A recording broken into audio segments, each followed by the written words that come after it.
Hello friends, this is Shalini and today I will talk about relative file path versus absolute file path।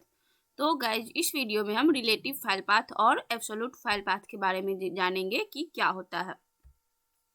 तो इसको समझने से पहले हम सबसे पहले देख लेते हैं कि हमारा फाइल पाथ का मतलब क्या होता है।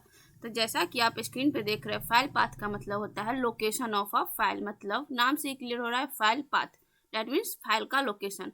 अब किसी फाइल का हम लोकेशन जैसे हमको देखना है तो हम कैसे देखते हैं, तो आइए बताते हैं। जैसे हम दिस पीसी में आए और उसके बाद हमारा मान लीजिए डी ड्राइव में एक फोल्डर्स है, उसी के अंदर हमारा फाइल्स है, तो हम किसी का भी देख सकते हैं। तो सपोज डेट हम वेब फाइल नाम से एक हमारा फोल्डर है, इसके अंदर हम जाते हैं।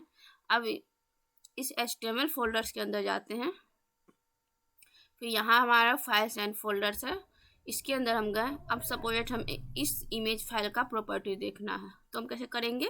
तो गाइस सबसे पहले हम राइट क्लिक करेंगे इस पर और उसके बाद यहाँ पे हम प्रॉपर्टीज ऑप्शन पे क्लिक करेंगे। देन हमें ये एक पॉपअप देगा।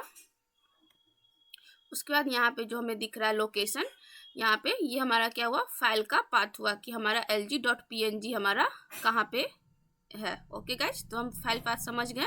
ये हमारा क्या कहलाया, फाइल का पाथ लोकेशन। ओके गाइज, अब हम आते हैं नेक्स्ट। अब हम देखते हैं कि हम जो फाइल पाथ हमारे मतलब डॉक्यूमेंट में HTML में क्या जरूरी है हमारा फाइल पाथ। तो गाइज जब कभी भी हम अपने डॉक्यूमेंट्स को भी क्रिएट करते हैं तो हमें एक्सटर्नल फाइल की ज़रूरत होती है लिंक करने के लिए। एक्सटर्नल फाइल कुछ भी हो सकता है, like CSS file, JSS file या कोई इमेज फाइल या कोई भी खुद HTML या टेक्स्ट, जो भी हम कोई भी फाइल हम अपने HTML डॉक्यूमेंट्स में एम्बेड करते हैं तो हम किस कैसे करते हैं, उस फाइल का लोकेशन देते हैं, उस फाइल का हम पाथ देते हैं कि हमारा वो फाइल जो है हम जिसको एम्बेड कर रहे हैं HTML डॉक्यूमेंट्स में वो कहाँ पर है। जैसा कि स्क्रीन पे देख रहे हैं, यहाँ पे हम लिखे हुए हैं एंकर टैग में एक फाइल का हम पाथ दिए हुए हैं। तो ये क्या कहलाता है, हमारा फाइल का पाथ कहलाता है। जैसे ही क्लिक मी पे क्लिक करेंगे तो मेरा ये फाइल ओपन हो जाएगा, इमेज का फाइल। ओके गाइज, अब हम जानते हैं कि हम फाइल का जो पाथ है वो कितने तरीके से दे सकते हैं। तो गाइज हमारे पास टू ऑप्शन है, first relative file path and absolute file path. Okay guys, तो आइए हम देखते हैं क्या होता है रिलेटिव फाइल पाथ एंड क्या होता है एब्सोल्यूट फाइल पाथ। तो फर्स्टली हम आते हैं रिलेटिव फाइल पाथ। तो relative file path, relative that means नाम से ही क्लियर हो रहा है, ये हमारा रिलेट कर रहा है किसी चीज़ से। ओके गाइज, मतलब अब हम देखते हैं क्या है। Relative file path refers to a location, okay, which is related to the current working directory. That means relative path जो होता है एक लोकेशन है, ये तो हम भी जानते हैं, हम सब जानते हैं। मतलब ये लोकेशन के बारे में हम चर्चा कर रहे हैं, पाथ का मतलब। अब ये जो पाथ होगा वो लोकेशन जो होगा वो किस चीज़ से रिलेटेड करेगा, करेंट वर्किंग डायरेक्टरी। डायरेक्टरी का मतलब होता है फोल्डर्स, मतलब जिस फोल्डर्स में अपना भी काम कर रहे हैं तो वो हमारा क्या कहलाया, करेंट वर्किंग डायरेक्टरी।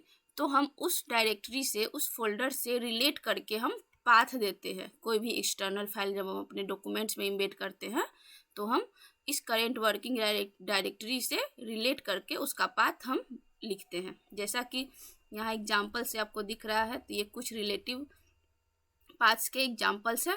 और रिलेटिव पाथ जो होता है वो हमेशा वो जो है ड्राइव नेम से स्टार्ट नहीं होता है। जैसे ड्राइव नेम क्या होगा, जैसे हमारे सिस्टम में C ड्राइव होता है, E ड्राइव होता है, तो ये सब हमारा क्या ड्राइव है, तो ये ड्राइव नेम से स्टार्ट नहीं होता रिलेटिव पाथ्स। ओके गाइज, ये समझ में आ गया। अब हम देखते हैं हमारा next absolute file path. Okay guys, क्या होता है एब्सोल्यूट फाइल पाथ। तो guys an absolute file path refers to a same fixed location. मतलब ये एक फिक्स्ड लोकेशन है। मतलब ये जो एब्सोल्यूट फाइल पाथ में हम किसी भी फाइल का जब हम लोकेशन देते हैं तो वो फिक्स्ड रहता है। ये हमारे वर्किंग डायरेक्टरी से रिलेटेड नहीं होता है। हमारा वर्किंग डायरेक्टरी कहीं भी हो, किसी भी फोल्डर फाइल्स कहीं भी हो, हमें उससे कोई रिलेटेड नहीं है। हम एक बार अपना अगर एक्सटर्नल फाइल का फिक्स्ड लोकेशन दे दिए तो वो हम अपना वर्किंग डायरेक्टरी कहीं भी रखें, उससे वो कोई नई इशू है वो हमारा वो सही आउटपुट देगा। ओके गाइज, और ये जो एब्सोल्यूट फाइल पाथ होता है हमारे ड्राइव में, वो हमेशा रूट डायरेक्टरी से स्टार्ट होता है। Root directory in the sense जैसे सी ड्राइव, डी ड्राइव, मतलब यहीं से हमारा डायरेक्टरी शुरू होता है, C drive, D drive, E drive, तो ये हमारा क्या कहलाता है, रूट डायरेक्टरी। ओके गाइस, जैसे कि एग्जांपल से देखते हैं, जैसे हम pic1.jpg इमेज को हम एब्सोल्यूट पाथ के द्वारा अपने फाइल में इम्बेड करना चाहते हैं, तो उसका एब्सोल्यूट पाथ हम देखेंगे कैसे ही बताए थे। राइट क्लिक करके प्रॉपर्टीज पे करेंगे तो हमें पूरा पाथ दे देगा। ओके गाइस, तो जैसे ये सी ड्राइव से स्टार्ट हो रहा है, उसके अंदर यूजर्स नाम का फोल्डर्स है, फिर उसके अंदर शिवा नाम का फोल्डर्स है, फिर वन ड्राइव सिमिलरली यहाँ तक है फोल्डर्स। तब मेरा क्या है, pic1.jpg। तो गाइज ये समझ में आ गया कि एब्सोल्यूट फाइल पाथ क्या होता है एंड रिलेटिव फाइल पाथ। अब हम इसे एक स्ट्रक्चर की मदद से समझते हैं। ओके गाइस, तो आइए देखते हैं। जैसा कि आप स्क्रीन पे देख रहे हैं, ये हमारा एक सपोज डेट हम एक फाइल सिस्टम का एक स्ट्रक्चर बनाए हैं। अब सपोज डेट हमारे सिस्टम में 3 ड्राइव है, C drive, D drive and E drive. C drive में 2 फोल्डर्स है, F1 and F2, and D drive में एक फोल्डर्स है, HTML फोल्डर्स। ओके गाइस, और इस HTML फोल्डर्स के अंदर हमारे पास फाइल्स भी है एंड फोल्डर्स भी है। फिर ये फोल्डर फर्दर इसके अंदर हमारा जेपीजी इमेज फाइल्स है। ओके गाइज, नाउ नेक्स्ट हमारा ई ड्राइव है, सिमिलरली इसमें भी हमारा फोल्डर्स है। तो इस सिमिलर ये एक तरह से हमारा एक स्ट्रक्चर हम फाइल सिस्टम का बना लिए। अब हम देखते हैं कि पाथ हम कैसे क्रिएट करते हैं। अगर अपने HTML डॉक्यूमेंट्स में कोई भी एक्सटर्नल फाइल इम्बेड कर रहे हैं तो हम कैसे लिखेंगे। तो गाइज जैसा कि यहाँ पे हमारा डी ड्राइव पे हम अभी काम कर रहे हैं, हमारा HTML फोल्डर क्या है, हमारा एक अभी वर्किंग डायरेक्टरी है, मतलब इस फोल्डर्स के अंदर हम काम कर रहे हैं। ओके गाइस, इस फोल्डर्स के अंदर हमारा जिस पे हम काम कर रहे हैं, जिस डॉक्यूमेंट पे, वो इसी फोल्डर्स के अंदर है। इमेज भी हमारा इसी फोल्डर्स के अंदर है, तो ये हमारा क्या कहलाया, वर्किंग डायरेक्टरी। ओके गाइस, ये हमारा वर्किंग डायरेक्टरी हो गया। अब हम चाहते हैं कि सपोज डेट अभी हम कुछ देर के लिए इस इमेज नाम के फोल्डर्स को अभी हम हटा देते। समझते हैं ये फोल्डर्स नहीं है, ये डायरेक्ट हमारा pic1, pic2, pic3 है। इसी फोल्डर्स के अंदर, HTML फोल्डर्स के अंदर हमारे पास कितना ये है, एक hh.html है और एक pic1, pic2, pic3, ये तीनों हमारे, ये चारों हमारे पास इसमें फाइल है HTML फोल्डर्स के अंदर। अभी हम इमेज फोल्डर्स को थोड़ी देर के लिए स्किप करते हैं। तो अगर ऐसा कंडीशन है, अब हमको sh.html नाम के डॉक्यूमेंट्स में हमको pic1.jpg इम्बेड करना है। तो हम कैसे करेंगे, तो गाइज देखिए, अगर ऐसा केस आता है तो हम क्या करेंगे, जैसा कि आप स्क्रीन पे देख रहे हैं, जैसे हम ये इमेज टैग को इसमें इम्बेड करना चाहते हैं इमेज टैग की मदद से इस इमेज को, तो क्या लिखेंगे, img src मतलब सोर्स इक्वल टू कहाँ है हमारा, pic1.jpg। क्योंकि हम pic1.jpg इसलिए लिखे क्योंकि अभी हमारा ये सेम लोकेशन पे है, मतलब सेम ही डायरेक्टरी में है और सेम लोकेशन है, ये किसी एक के अंदर एक नहीं है। मेरा hh.html एंड pic1 सब एक ही वे में, एक ही रूट में। ओके गाइस, अब हम देखते हैं, अगर सपोज डेट ये हमारा अब HTML फोल्डर्स के अंदर अब हम pic1, pic2, pic3 ये तीनों को एक फोल्डर्स में रख देते हैं, इमेज नाम के फोल्डर्स में। अब हम चाहते हैं इस hh.html में हम इस इमेज फोल्डर्स का एक कोई भी एक इमेज उठा के हम इसमें इम्बेड करना चाहते हैं। तो उसके लिए हम क्या लिखेंगे गाइज, तो जैसा कि यह देखिए, ये हमारा इमेज नाम का एक टैग ले लिए, फिर सोर्स, उस सोर्स एट्रीब्यूट में हम क्या कैसे पाथ स्पेसिफाई करेंगे, तो इमेजेस मतलब इमेज फोल्डर्स का नाम देंगे एंड देन स्लैश, इसके बाद pic1 जो भी इमेज हमें इंसर्ट करना है pic1.jpg। तो ये सब हमारा क्या है, रिलेटिव पाथ्स है। ओके गाइस, इस इमेज इसको हम एक और तरीके से भी लिख सकते हैं, क्या है, image src equal to single dot and slash images pic1 and jpg। ये दोनों सेम आउट, मतलब ये दोनों सेम है, मतलब ये यही बताता है कि हम इसी फोल्डर्स में काम कर रहे हैं, जिस फोल्डर्स में हमारा डॉक्यूमेंट्स है उसी फोल्डर्स में हमारा ये इमेज फाइल्स भी है। ओके गाइस, तो ये समझ में आ गया। अब हम देखते हैं कि अगर सपोज डेट इस इमेज नाम के फोल्डर्स जो है, इसको हम हटा के थोड़े देर के लिए इस HTML फोल्डर से हटा के हम इसको हम इस फोल्डर्स में सेव कर देते हैं। ओके, हम इस फोल्डर्स में सेव कर दिए F3 नाम के फोल्डर्स में। अब हमारे पास HTML फोल्डर्स में सिर्फ क्या बचा, hh.html। अब हम चाहते हैं इस hh.html को HTML में ये जो F3 में आया मेरा इमेज फोल्डर्स, उससे हम मतलब इसके अंदर जो इमेज है उसको हम इम्बेड करना चाहते हैं इसमें। तो उसके लिए हम क्या करेंगे, तो सबसे पहले हमको तो इस फोल्डर से बाहर निकलना पड़ेगा, तभी तो हम इस फोल्डर्स में जाएंगे, क्योंकि हमारा डॉक्यूमेंट तो इस फोल्डर्स में है, हमारा वर्किंग डायरेक्टरी ये है, हम इसमें काम कर रहे हैं, लेकिन हमारा इमेज कहाँ, इस फोल्डर्स में है। ओके गाइज, तो इसके लिए हम क्या करेंगे, सबसे पहले तो हम इस फोल्डर से निकलेंगे। ठीक है गाइज, इस फोल्डर से हम निकलेंगे। तो इस फोल्डर से निकलने के लिए हम क्या करेंगे, हम अगर एक स्टेप हमें फोल्डर से निकलना है तो हम क्या करेंगे, दिखाते हैं गाइज। उसके लिए हम लिखेंगे डबल डॉट मतलब एंड स्लैश एंड फिर उसके बाद हम फर्दर ये लिखेंगे। इसका मतलब क्या होता है, ये डबल डॉट एंड स्लैश का मतलब गाइज हम बताते हैं। जैसे एक बार अगर हम लिखे डबल डॉट स्लैश तो ये एक स्टेप ऊपर आएगा, मतलब करेंट फोल्डर में जो जिस भी फोल्डर्स में है उस फोल्डर से एक स्टेप बाहर निकलेगा। अब ये बाहर निकल गया तो अब मेरा कमांड यहाँ पे आ गया। अब हमको यहाँ से हमको कहाँ जाना है, इस फोल्डर्स में जाना है।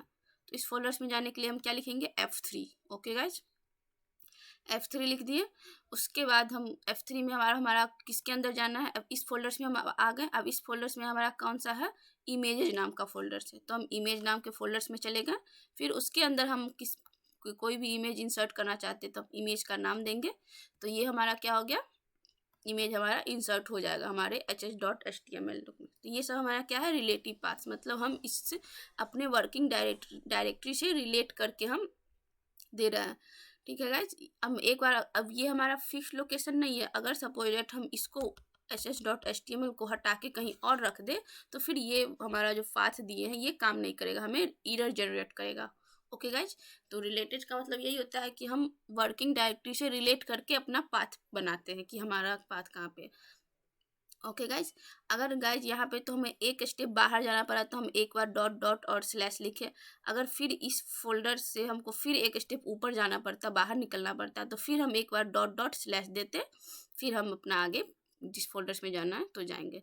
ओके गाइज, तो ये समझ में आ गया गाइज। अब हम देखते हैं एब्सोल्यूट फाइल पाथ के बारे में। ये सब हमारा क्या हो गया, रिलेटिव फाइल पाथ, जो हम वर्किंग डायरेक्टरी से रिलेट करके फाइल क्रिएट करते हैं। अब हमारा आता है एब्सोल्यूट फाइल पाथ। हमारा वर्किंग डायरेक्टरी से कोई मतलब रिलेटेड नहीं रखता है, हम उसमें एक फिक्स लोकेशन देते हैं अपने एक्सटर्नल फाइल पाथ का। तो सपोज डैट हम यहाँ पे क्या कहते हैं, इस HTML डॉक्यूमेंट्स को हम सपोज डैट अभी इस फोल्डर से हटा के, इमेज मेरा रहेगा इमेज फोल्डर्स, बस ये जो हमारा करेंट डॉक्यूमेंट है जिस पे हम काम कर रहे हैं इसको हम हटा के कहाँ रख देते हैं, सपोज डैट हम ई ड्राइव में रख देते हैं। ओके गाइस, hs.html हम यहाँ लेके चले आए। अब हमारा HTML फोल्डर्स में ये नहीं है, hs.html नहीं है। ओके गाइस, अब हम चाहते हैं कि इस hs.html को हम एब्सोल्यूट पाथ की मदद से इस इमेज का जो ये है इसको हम इम्बेड करें। ओके गाइस, तो इसके लिए हम एब्सोल्यूट पाथ कैसे लिखेंगे, तो आएंगे डी ड्राइव, फिर डी ड्राइव के अंदर हम क्या लिखेंगे, HTML फोल्डर्स, फिर उसके अंदर हम जाएंगे इमेजेस, फिर उसके अंदर हम जाएंगे pic1.jpg। जैसा कि हम दिखाते हैं, ये देखिए इमेज सोर्स के अंदर d:/HTML फोल्डर /images /pic1.jpg। ये हमारा क्या हो गया, फिक्स्ड पाथ हो गया। भले हम इसको हम अलग कर दें यहाँ, अगर हम ये हमारा यहीं रहता, इसी फोल्डर्स में भी रहता और हम सेम पाथ यही लिखते तो भी मेरा मतलब हम ये हमारा फिक्स्ड हो गया, हम इसे चेंज कहीं नहीं कर रहे हैं। भले हम इस hs.html को कहीं भी रखें, इस फोल्डर में रखें या इस फोल्डर में रखें या इस फोल्डर्स में रखें, कहीं भी रख दे, हमारा पाथ जो है ये वाला ये हमारा फिक्स्ड रहेगा, मतलब इसमें हम कोई चेंजिंग नहीं करेंगे। ये जो हमारा पाथ है ये हमारा फिक्स्ड रहेगा, इसमें हम कोई चेंजिंग नहीं करेंगे। तो एब्सोल्यूट का मतलब यही होता है कि हमारा लोकेशन फिक्स्ड रहता है पाथ का, इसमें हमें। और रिलेटेड में क्या होता है कि हम अपने वर्किंग डायरेक्टरी से रिलेट करके तब अपना पाथ क्रिएट करते हैं। अगर रिलेटिव्स में अगर हम इस डॉक्यूमेंट्स को कहीं और रख देते और ये पाथ लिखते तो फिर ये हमें एरर जनरेट करता है। और एब्सोल्यूट में क्या हो गया कि हम अपना ये जो हमारा वर्किंग डॉक्यूमेंट है हम इसे कहीं भी रख दे, सी ड्राइव में रख दे, डी ड्राइव में रख दे, ई ड्राइव में रख दे, और हमारा इमेज यही है, हम इस इमेज का फिक्स्ड पाथ हम जनरेट कर दिए, एब्सोल्यूट पाथ हम दे दिए, तो हम इसमें अब हम चेंज नहीं करेंगे, हमारा एरर जनरेट नहीं होगा। तो ये हो गया एब्सोल्यूट पाथ क्या करता है, फिक्स्ड लोकेशन। तो गाइस समझ में आ गया एब्सोल्यूट का मतलब एंड रिलेटिव फाइल पाथ का मतलब कि क्या करता है नहीं करता है। तो गाइस ये समझ में आ गया। अब जैसे हम कभी कभी कोई भी वेबसाइट का URL भी हम अपने पेज में डॉक्यूमेंट्स में इम्पेड करते हैं तो वो हमारा क्या हुआ, एब्सोल्यूट पाथ हुआ। क्योंकि वो हमारा, अगर हम सपोज गूगल को ही इम्बेड कर रहे हैं तो हम क्या लिखते हैं, https://www.google.com। अगर हम सिर्फ सिंपली google.com लिखें तो हमें एरर जनरेट करेगा, क्योंकि हमें वहाँ एब्सोल्यूट पाथ देना पड़ता है। तो वो हमारा क्या हुआ, एब्सोल्यूट पाथ। तो आइए गाइज अब हम इस सब का एक एग्जाम्पल से समझते हैं। तो सबसे पहले हम नोटपैड खोलते हैं। यह नोटपैड हो गया। अब इसमें जो बेसिक कोड्स होता है वो हम लिख लेते हैं। अब हम काम करते हैं इमेज। सबसे पहले हम इसे सेव कर लेते हैं, ताकि हम कहाँ पे सेव हो रहा है उसके बाद हम अपने फाइल से रिलेट करके इसमें एग्जाम्पल से समझेंगे। तो गाइस सबसे पहले हम इसे सेव करते हैं। आइए हम अपने डी ड्राइव में सेव करते हैं, जहाँ अपना सारा फोल्डर सेव करते हैं इस ट्यूटोरियल का। ये मेरा डी ड्राइव है। अब हम आते हैं इसमें वेब फाइल्स का ओपन फोल्डर करते हैं, फिर HTML फोल्डर नाम से ओपन करते हैं। अब इसमें हम किस नाम से सेव करते हैं, like file path dot HTML। Okay guys, इस नाम से हम सेव कर दिए इसको। ये हमारा सेव हो गया। अब हम दिखाते हैं इसको।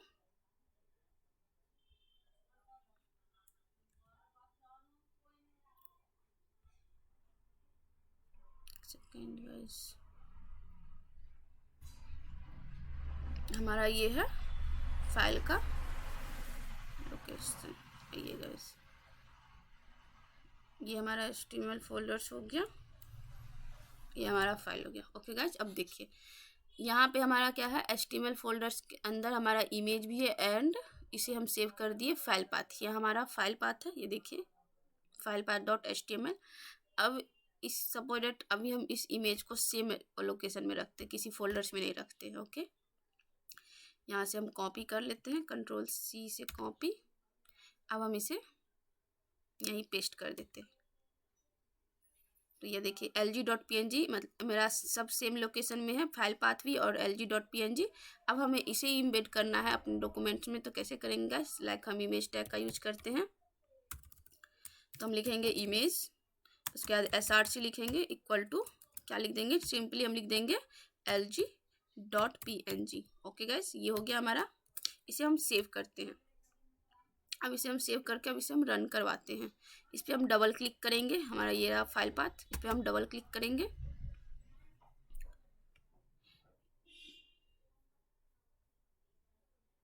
ये देखिए गाइस, हमारा इमेज आ गया। अब हम इसका लोकेशन फिर चेंज करते हैं। अब हमारा ये इमेज जो है यहाँ से हटा देते हैं। अब हम इमेज नाम के फोल्डर्स में इसको, इस इमेज को रख दिए हैं। ओके गाइस, अब हमें कैसे हम इम्बेड करेंगे, तो इसका फाइल कैसे हम क्रिएट करेंगे, फाइल पाथ। तो देखिए हमारा वर्किंग डायरेक्टरी सेम है। अब इस डायरेक्टरी में इमेज नाम के फोल्डर्स में हमारा क्या है, lg.png। तो यहाँ पे इमेज नाम का एक फोल्डर दिए, इसके अंदर हमारा क्या है, lg.png। इसे सेव करते हैं और फिर से हम इसे डबल क्लिक करके रन करवाते हैं, ताकि कन्फ्यूजन ना हो रिफ्रेश करने पर। कि सेम ही मेरा आ रहा है। तो गाइज ये देखिए आ गया गाइज, मेरा लोकेशन इसे मिल गया। तो ये एरर जनरेट नहीं किया। तो गाइज ये समझ में आ गया। अब हम इसको ऐसे भी लिख सकते हैं, ये करके। ये यही बताता है कि हमारा इसी डायरेक्टरी में हमारा फोल्डर्स है, जिस डायरेक्टरी में हमारा डॉक्यूमेंट्स है उसी डायरेक्टरी में हमारा इमेज फोल्डर्स भी है। इसे भी सेव करेंगे, रिफ्रेश करेंगे। ये हमारा देखिए गाइस, कोई एरर जनरेट नहीं हुआ, वो दिखा रहा है। आते हैं, अब हम चाहते हैं एक स्टेप ऊपर वाला, जो हम अभी बताए, $/। सपोज डेट इस इमेज नाम के फोल्डर्स को यहाँ से कट करके हम किसी और फोल्डर्स में रख देते हैं, इससे बाहर इस फोल्डर्स में रख देते हैं, यहीं पे रख देते हैं, Ctrl+V। ओके गाइस, ये हम रख दिए। अब हमारा वर्किंग डायरेक्टरी तो ये है, इसमें तो नहीं है। अब हमको दूसरे इससे एक स्टेप बाहर निकलना पड़ेगा, तभी हम उस इमेज नाम के फोल्डर्स में जा पाएंगे। तो इससे बाहर निकलने के लिए हम क्या करेंगे, डबल डॉट देंगे, जूम करके दिखाते हैं, $/। उसके बाद हम अभी एक बार डबल डॉट और स्लैश लिख दिए, तो मतलब हम HTML फोल्डर से बाहर, इस फोल्डर से बाहर निकल गए। उसके बाद बाहर निकलने के बाद हमको किस फोल्डर्स में घुसना है, इमेजेस नाम के फोल्डर्स में। ये देखिए, इससे हम बाहर निकले तो हम आए यहाँ पे।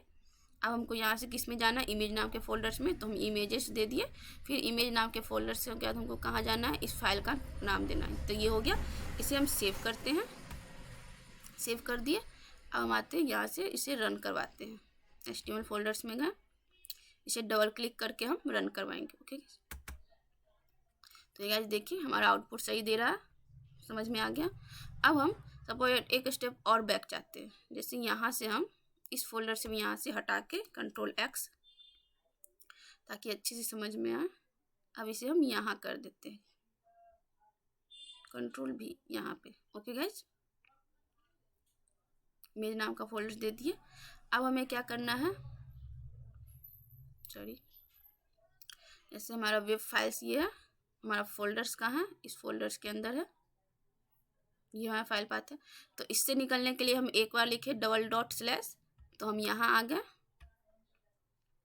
इस फोल्डर्स में आ गए। इस फोल्डर्स में हमारी इमेज नहीं है, फिर हम इससे बाहर निकलेंगे। तो इससे बाहर निकलने के लिए हम क्या करेंगे, फिर से $/ देंगे। तो इस फोल्डर से भी हम बाहर निकल गए, तो इस फोल्डर से HTML ये वेब फाइल से हम बाहर निकल गए।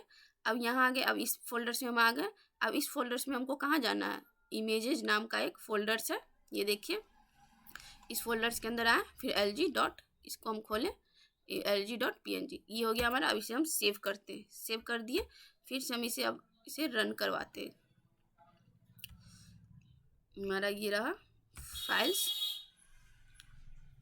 path.html, इस पर डबल क्लिक करते हैं और इसे रन करवाते हैं। तो गाइस देखिए ये समझ में आ गया कैसे हम रिलेटिव पाथ्स अपने वर्किंग डायरेक्टरी से रिलेट करके बनाते हैं। तो गाइस ये रिलेटिव पाथ्स का हमारा एग्जाम्पल्स था। अब हम एब्सोल्यूट फाइल पाथ देखते हैं। तो अब जैसे कि हमारा तो वर्किंग डायरेक्टरी अलग है। ओके गाइस, अब हम ये जो हम आते हैं इसमें, ये हो गया। अब इसका हम एब्सोल्यूट फाइल पाथ देखते हैं। तो हम प्रॉपर्टीज में जाएंगे, उसके बाद हम यहाँ पे, एक सेकेंड गाइस, ये फोल्डर्स खोल दिए, ये हो गया। इस पर हम राइट क्लिक करेंगे, देन प्रॉपर्टीज में जाएंगे और इसका एब्सोल्यूट पाथ हम कॉपी करके वहाँ पे पेस्ट करते हैं। ये देखिए डी ड्राइव के अंदर इमेजेस है, यहाँ पे हम इसे Ctrl+C करते हैं और इसे हम पेस्ट करते हैं यहाँ पे। ये हो गया गाइस। हम फॉरवर्ड या बैकवर्ड कोई भी स्लैश दे, हमारा काम करेगा। ओके गाइस, ये हो गया। अब देखिए हमारा वर्किंग डायरेक्टरी तो कहीं और है और हमारा फोल्डर्स कहीं और है, मतलब ये हमारा एक्सटर्नल फाइल्स हम यहाँ पे, तो ये हमारा रूट से उठा रहा है, ये हमारा फिक्स्ड लोकेशन है। अब इसे हम सेव करते हैं। ओके गाइस, अब हम अपना फोल्डर्स यहाँ है हमारा, इसे हम डबल क्लिक करके अपना फाइल पाथ को ओपन करते हैं, हमारा है और सेव हो गया है मेरा। डबल क्लिक करते हैं तो ये गाइस देखिए हमें दिख रहा। अब हम अपना वर्किंग, ये जो हमारा वर्किंग फाइल है, डॉक्यूमेंट्स है, इसको हम कहीं भी रख दे, हम इसमें कोई चेंजिंग नहीं करेंगे, ये क्योंकि ये हमारा फिक्स्ड पाथ है। एब्सोल्यूट का मतलब क्या, फिक्स्ड लोकेशन है। सपोज हम इसे कट करते हैं, यहाँ से Ctrl+X कट कर दिए। अब इसे हम कहीं भी रख देते हैं, लाइक हम इसे इसका ड्राइव ही चेंज कर देते हैं, ताकि और बेटर समझ में आए कि हमें इससे कोई फ़र्क नहीं पड़ता हमारा किस ड्राइव में वर्किंग डायरेक्टरी है। तो हम जैसे ई ड्राइव में रख देते हैं, Ctrl+V, ये हमारा हो गया। अब इसे हम सेव कर देते हैं। गाइस ये देखिए हमारा इस ड्राइव में, हम इसके एक सेकेंड, Ctrl+Z, इसे हम सेव कर दिए। गाइस हम अपना वर्किंग डायरेक्टरी का लोकेशन चेंज कर दिए, लेकिन हम इसमें जो ये पाथ हम चेंज नहीं किए। रिलेटिव में क्या करते थे हम, अगर ये चेंज करते थे हम हर बार उसका पाथ भी चेंज करते थे, क्योंकि हम उससे रिलेट करके करते हैं। यहाँ हमारा फिक्स्ड हो गया। अब इसे हम रन करवाते हैं, Ctrl+S सेव, ये हो गया सेव। अब इस पर हम यहाँ पे हमारा इस पर डबल क्लिक करते हैं। तो गाइज ये देखिए ये हमारा आउटपुट सही आ रहा है, कोई एरर नहीं दे रहा है। तो गाइज ये समझ में आ गया कि क्या होता है रिलेटिव फाइल पाथ और क्या होता है हमारा एब्सोल्यूट फाइल पाथ, और कैसे हम अपना फाइल पाथ का लोकेशन बनाते हैं। तो गाइज आज के लिए इतना ही, and thanks for watching this video. Please like share and subscribe my channel.